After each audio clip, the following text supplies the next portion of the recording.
Alrighty, I don't have the KLR sitting in front of me, but I wanted to recover that.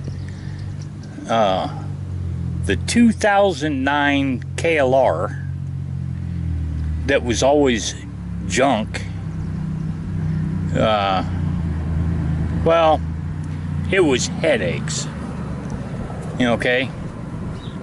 The front brake line was black and rubber covered, was nothing but problems, and that always dealt problems to the caliper.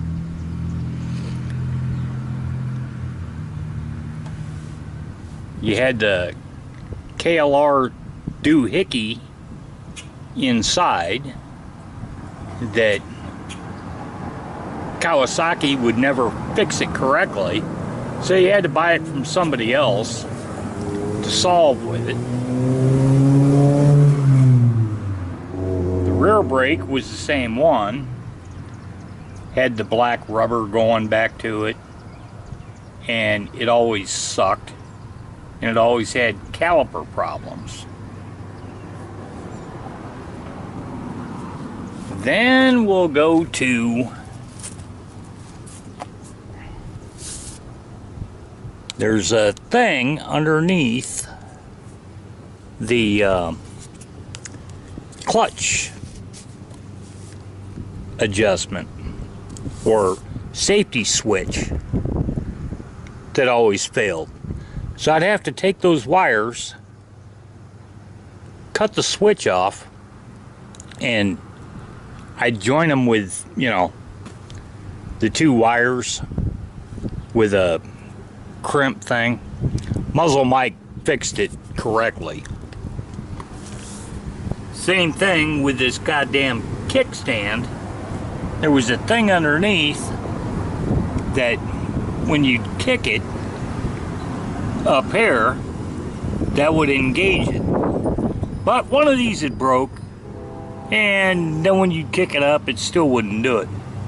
So I'd cut the fucking wires of it, and I was not a goddamn solder kind of guy, so I'd crimp them. The MuzzleMike fixed all that shit.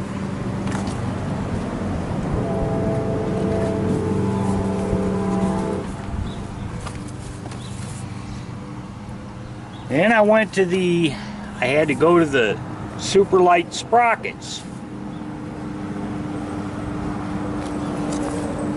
Up here on the KLR, I put a 16 tooth front sprocket on because it would give better distance on long rides, and you could keep the 15 for off the road, but you'd have to take all this bullshit off and change that out. It was just flat out stupid. They never came up with a decent one. KLR or BMW didn't. I had to get it from Touratech. But these super light sprockets, these sons of bitches, I tell you, they're fantastic. No, let's see.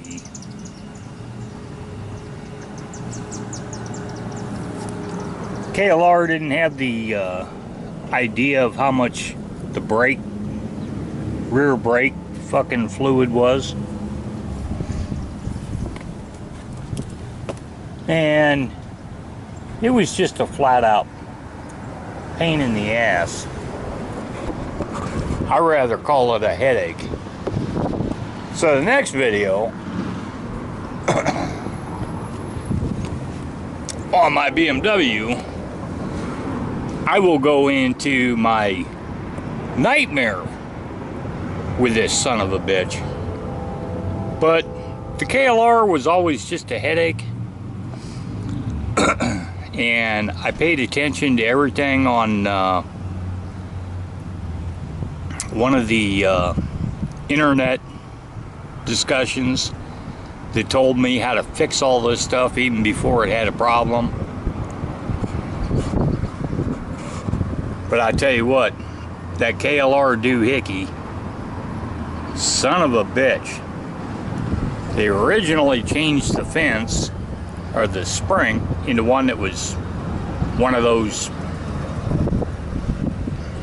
deals like that.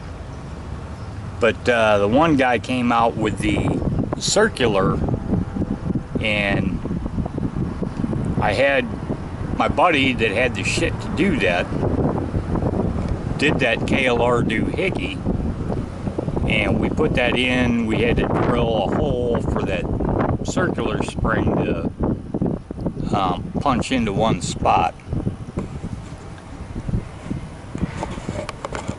But I've never had to deal with that with this BMW. It's been great. Front brake line, always great. The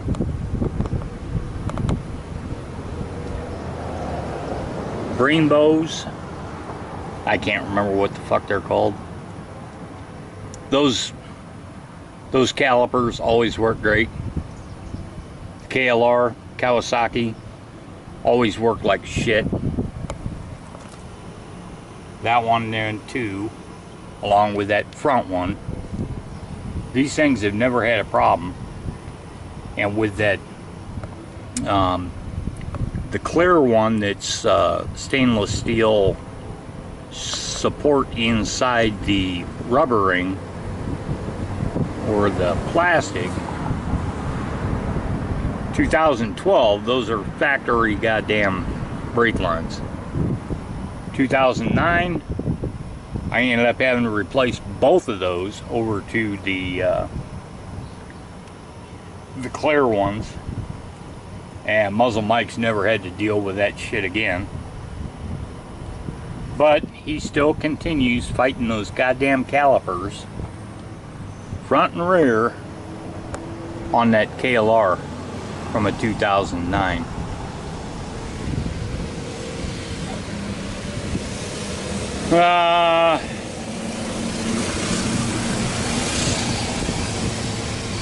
That's about it. Just talking about that. And the next video will be about this